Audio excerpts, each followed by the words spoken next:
You're listening to Leadership Powered by Common Sense with your host, Doug Thorpe. Here's Doug. Hello again, everyone. You are listening to another episode of Leadership Powered by Common Sense. I'm Doug Thorpe, your host, and today we are going to focus our attention on you ladies in the work world. And as I was telling my guests while we were in the green room, this is an area that's of special significance to me. Many of you have heard my story. You know, I grew up the only child of a single working mom, and I have a front row seat of the challenges that ladies face trying to make it in the work world. My guest is a master certified coach with the ICF and someone who has dedicated much of her professional effort to helping female entrepreneurs and executives kind of break through those invisible walls that you run into from time to time. My guest is Lisa Pachence. Lisa, welcome to the show. Thanks so much for having me, Doug. I've been looking forward to this for a long time. Yes, it has taken us a bit to get our schedules aligned properly to get this done, but I likewise am very happy you're here. So tell us a little bit about your background and your journey to focus on the kind of coaching you do today.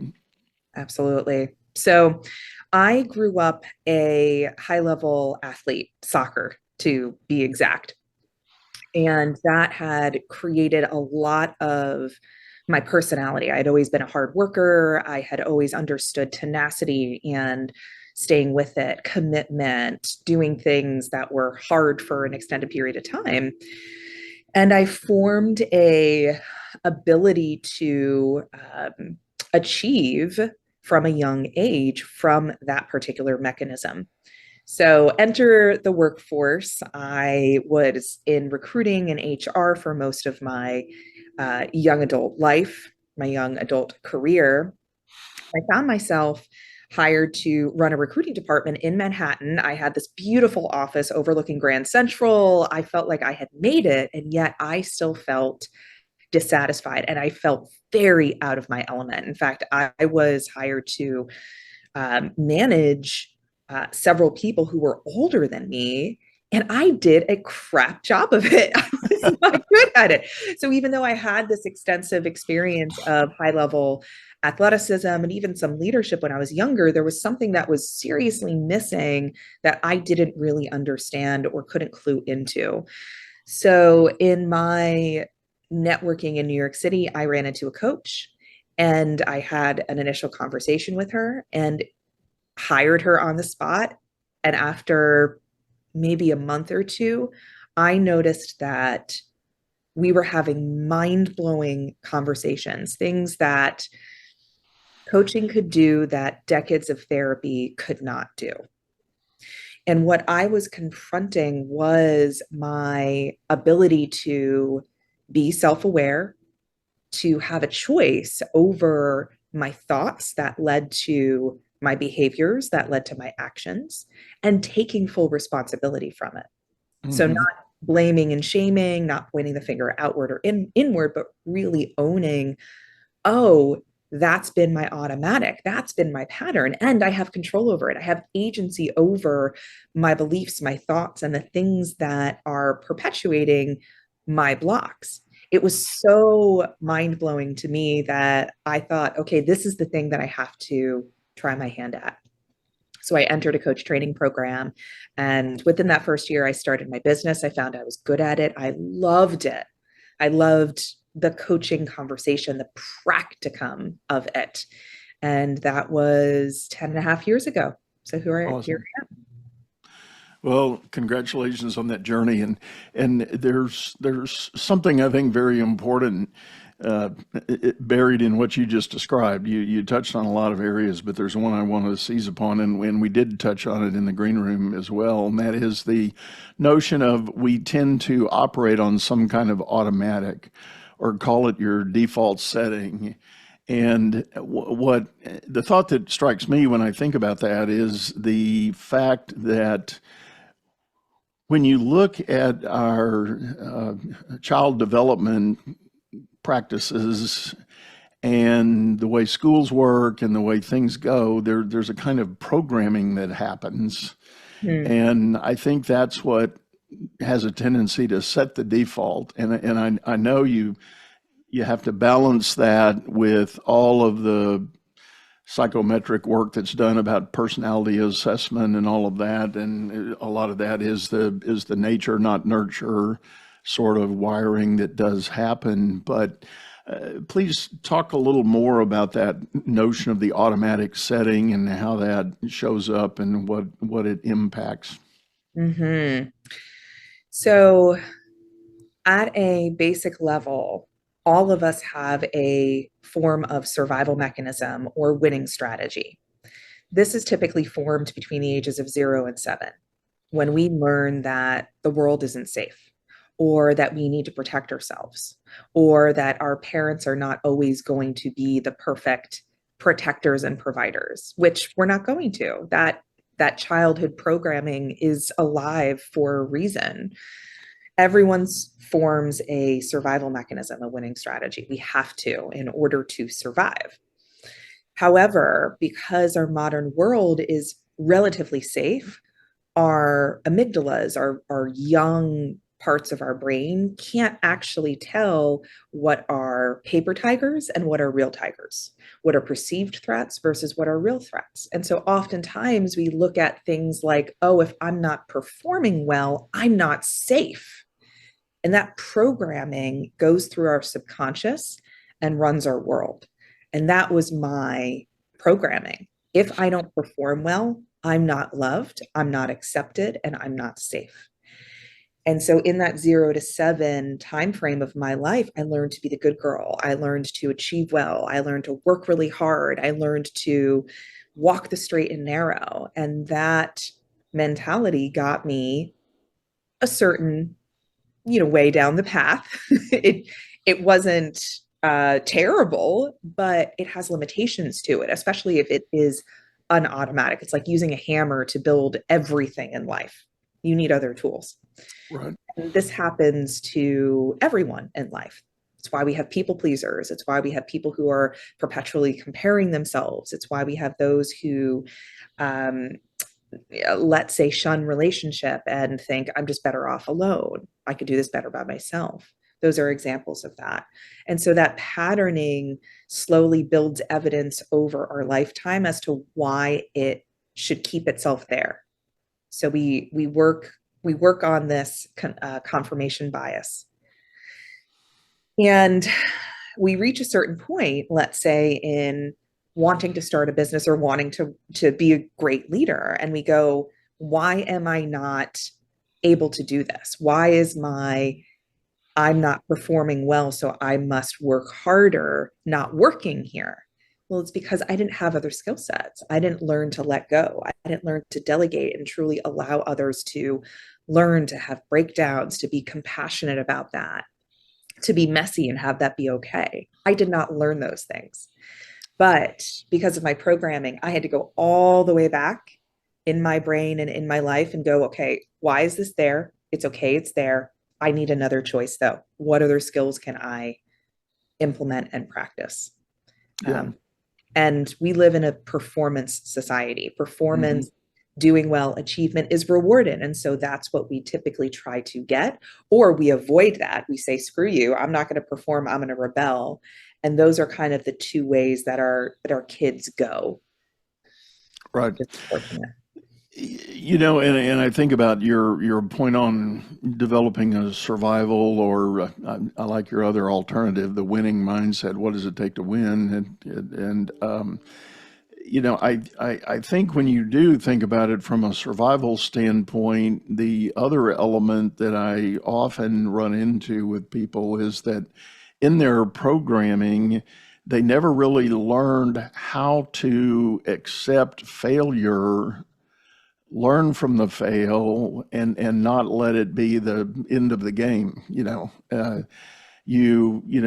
And to use the athletic analogies, you think about the baseball player that strikes out. He was swinging, striking out, so he was trying, but nonetheless he missed the ball. Well, that's a kind of a fail if you think about it in its simplest terms. But those smaller fails, if they don't overtake you, you can have success at the next time up. You can correct, or you can adjust, or you can deploy a different strategy, and you can find a winning solution at that point. But my point is, I think the critical concern in the world today, and with a lot of the developmental things that are going on, I think there's not often a visit to the idea of what happens when you fail. It's not Mhm. if you fail, but when you fail. You Mhm. know, what are you going to do about that? How are you going to overcome that? How are you going to deal with that? Yes. Have you heard of the book Fixed versus Learned Mindset by Carol Dweck? No, I don't believe I have. Yeah. Carol Dweck is a researcher, professor, and she founded the idea, the philosophy that we either have a fixed mindset or a learning mindset, a growth mindset. And in order for one to perform and do well in athletics, you have to have a learning mindset in order to get better. And our relationship to failure is decisive there. Our relationship to mistakes and messiness is decisive. I like to call it practice. Like we either have a mentality of performance or a mentality of practice. A mentality of I either do well or fail, and if I fail, I am unsafe, or my career dies. Or what can I practice? What can I learn from it? And so what you're speaking to reminds me of that philosophy. And unfortunately, nowadays, there is a very black and white thinking around I'm either a success or a failure. And if you're a failure, then you better move on to something different, which I think is so limiting, not only to our success, but also severely to our joy and happiness, to our life experience. And that isn't really taught in our scholastic system. There isn't a ton of room for that. It's you either pass or you don't. Right, right. Yeah, and my adult children, several of them are educators, and they really are frustrated by the whole teach to the test sort of strategy that's being deployed.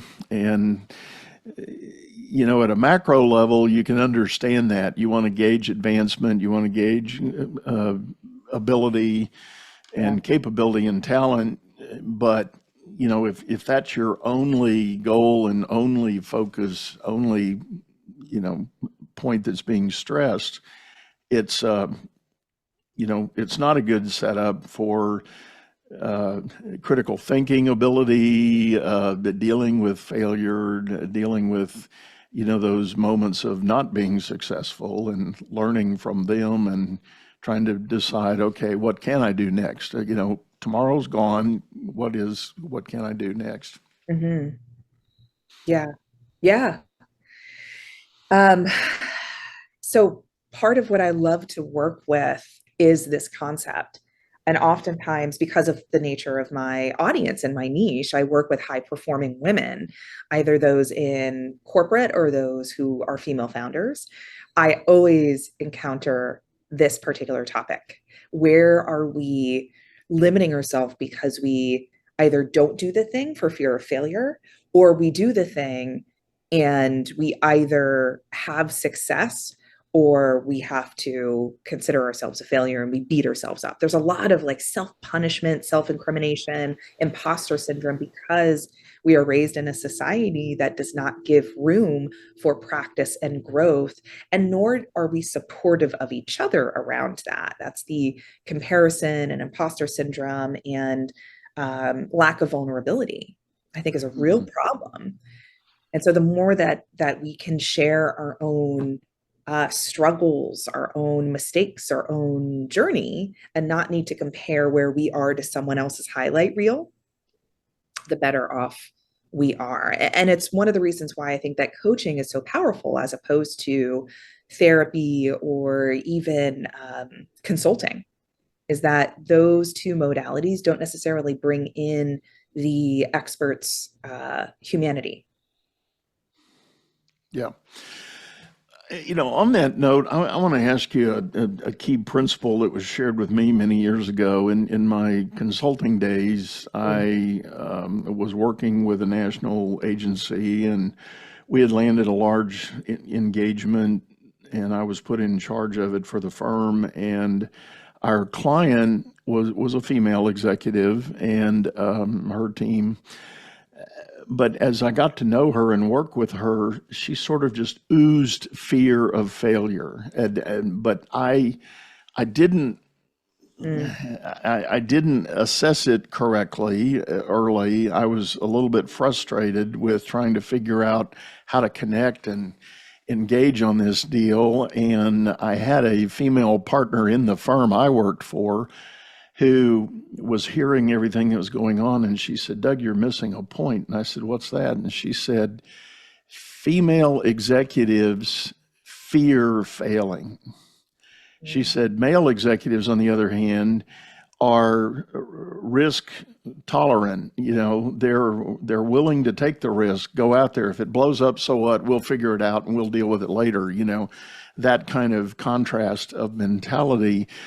And she said to me, she said, if you will work with our client and somehow engage her personally and privately with that challenge about the fear, assure her that, you're going to, the reason she hired you and us is to keep her from failing. And so, had that discussion. So sure enough, I took that to heart.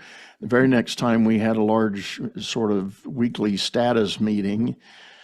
And the way this fear manifested, this executive did not want to hear from her leadership team any problems going on the project. Zero, none, no tolerance for problems. Well, that's not reality. You've got a massive, I had over 700 consultants on my team. That's how big the project was. So we had problems that emerged, but the point was, my role and my own leadership team, our job was to solve those problems, identify them, address them, assess them, and solve them. So my view of going to her leadership team meeting was to report out on, well, here's an issue, we got it, we fixed it, here's what we're doing, it might impact over here, but we'll deal with that next week, that kind of thing. She didn't want to hear any of that, and she just went ballistic anytime anybody tried to go down that road. So when the meeting was over, I walked privately with her, and I know in today's world this would be totally inappropriate, but out of genuine compassion, I put my arm around her, kind of on her shoulder, and said, I'm not going to let you fail. That's why you hired me. I mean, I use those literal words. I said, I got you. I got you covered. I said, but you and I have to talk at a different level to be able to make that happen.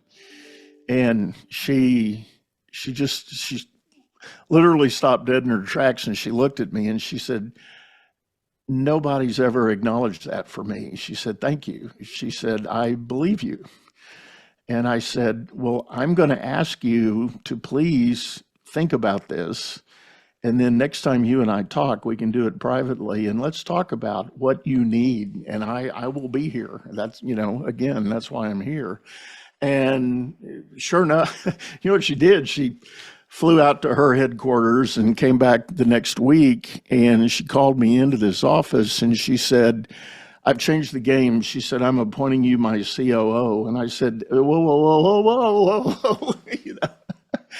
I said, I'm a consultant. You have people on your team. I can't have jurisdiction over them. That's not going to work. We're going to have to think if you want me to effectively serving that way, we're going to have to think about another way to make that happen. But so anyway, we began a whole new dynamic in the discussion of how the project was going to evolve. So I thought, and I went back to my partner at the firm and I said, you nailed it. That was a big revelation. Wow. So in that circumstance, what really worked? Like, what's breaking this down? Well, for you? at this point in my career, I had not yet pursued the coaching elements that you described, how to have those really meaningful discussions, I was still in consultant mode, so I was all about problem solving.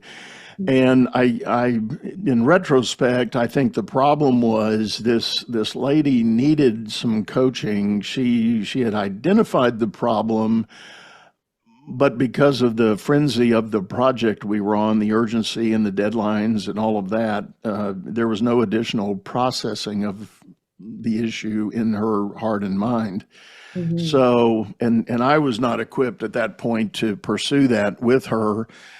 I just went about the work and tried to do it. So it over time it got rocky again, and then it kind of floundered around, and then there was the ultimate final outcome, which at the end was still favorable, but it was just a very painful experience for everybody involved Mhm. to have leadership at the top of the house that operated that way.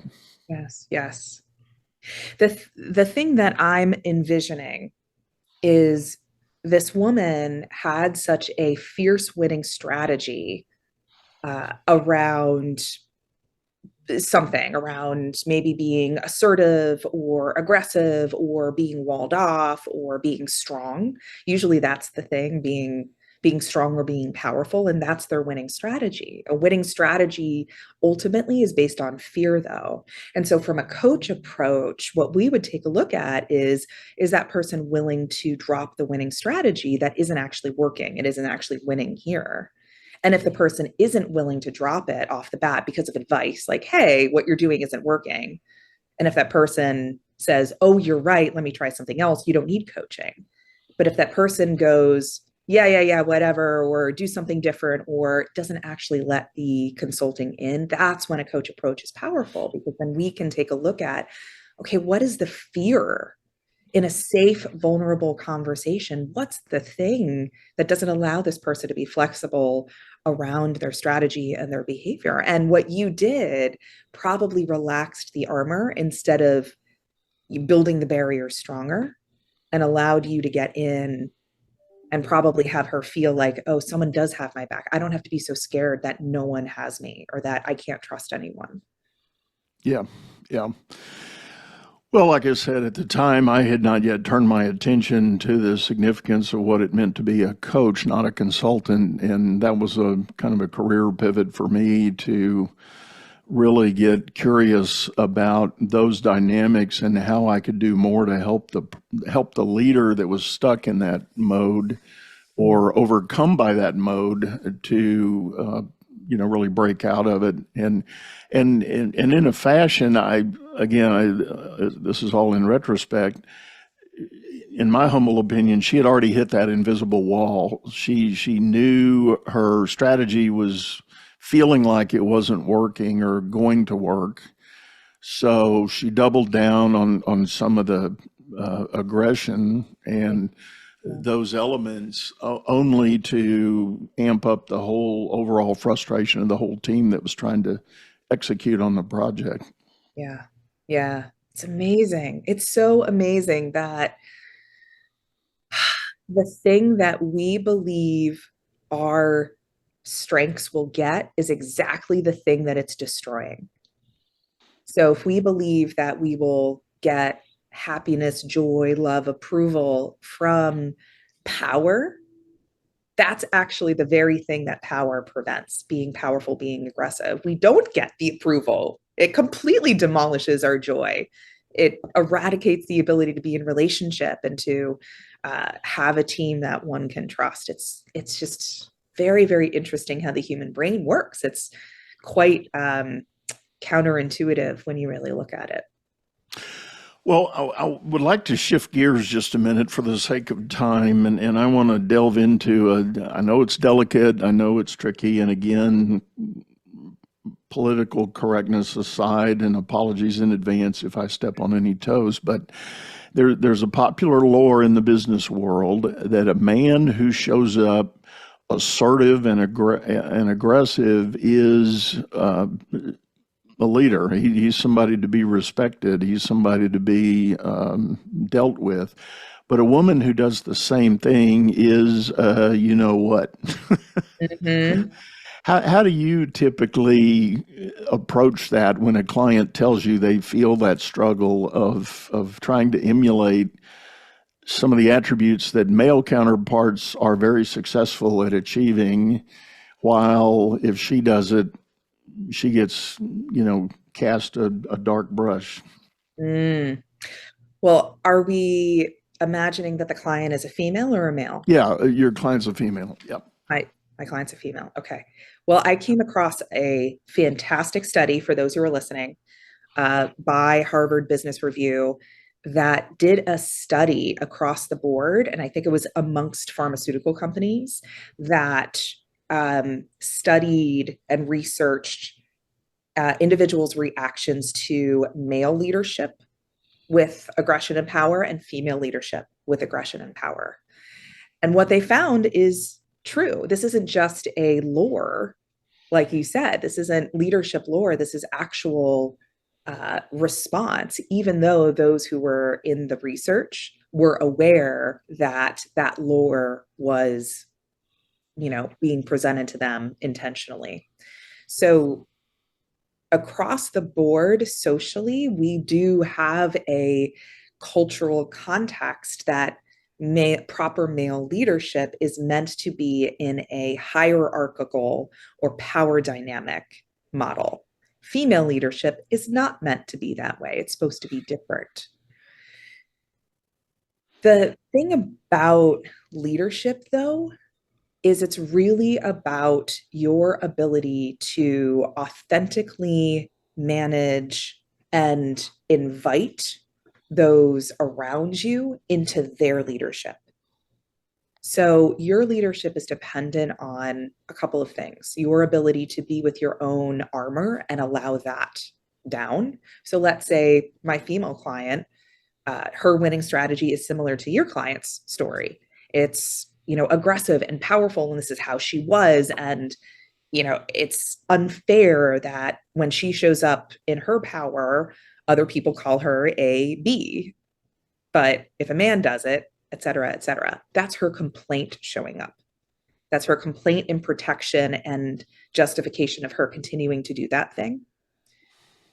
So the first thing that I do with my clients is work on, well, what is the thing that you really, really want beyond this? If you were able to set whatever context aside, if we didn't worry about what other people were thinking or even what you've done in the past, how do you want your leadership to go? What's authentic to you? Mm-hmm. And that would be the thing that we work on. Any sort of belief system that you have, whether it's true or not, is the thing to reduce or diminish, because that belief system is the thing that is continuing or perpetuating what is actually in the way. So there are some cultural components, some real things to work against and work with. And the study goes on to talk about how there are other things in female leadership that are incredibly valuable that male leadership does not contain. And that is that female leadership tends to foster compassion, empathy, and relationships much more than male leadership does. Right. Right. And so what we might take a look at is, what are some of the skill sets that you're overlooking? What are the strengths that you haven't been using or that you might have been putting to the side as not enough or weak or not appropriate? What might we foster there? So that's a couple of places that I would take a look. And we could also go the path of, all right, if you want to fight this cultural context, what are some of the things that you want to change within the system, within your company, within the culture? Is that a fight you want to make?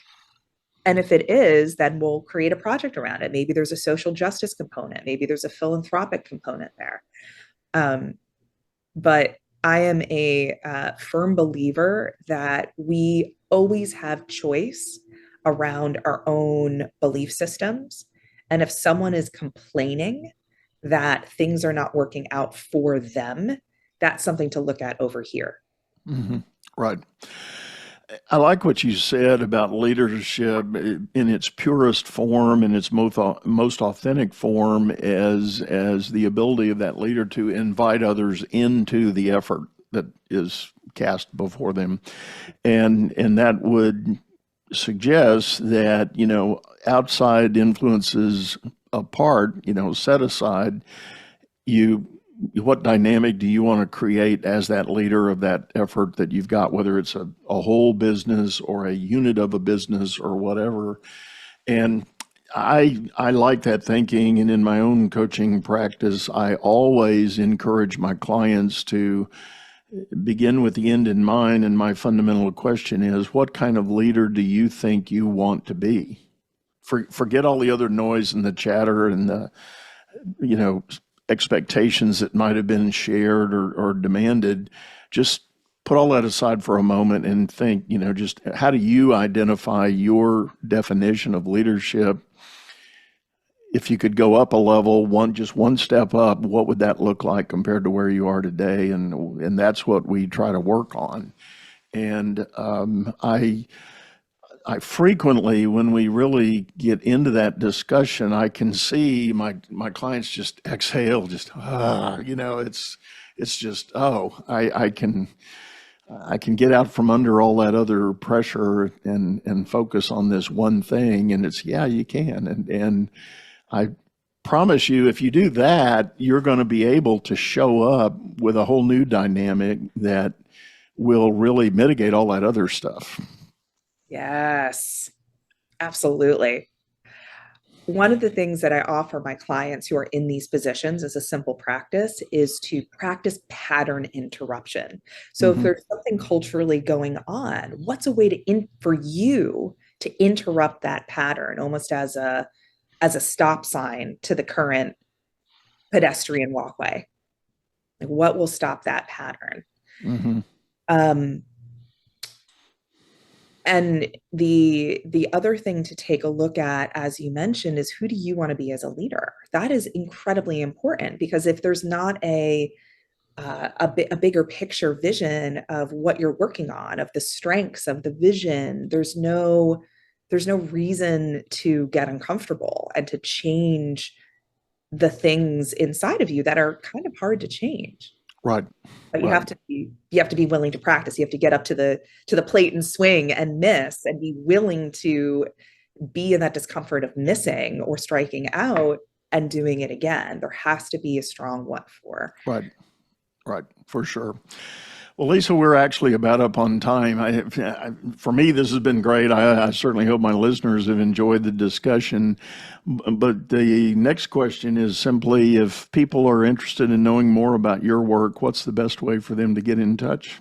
Yeah, so I'm on LinkedIn. You can look me up, Lisa Pachence. I also have a website, coachingwithlp.com.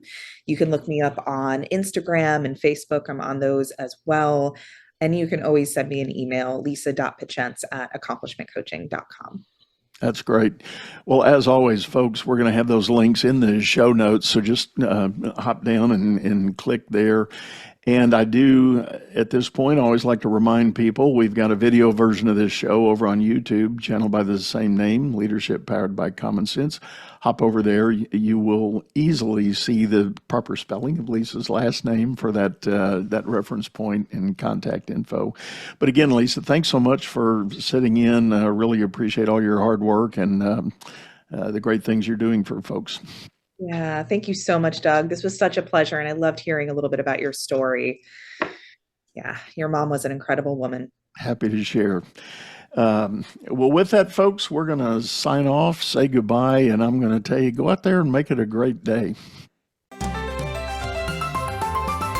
You've been listening to Leadership Powered by Common Sense, hosted by Doug Thorpe.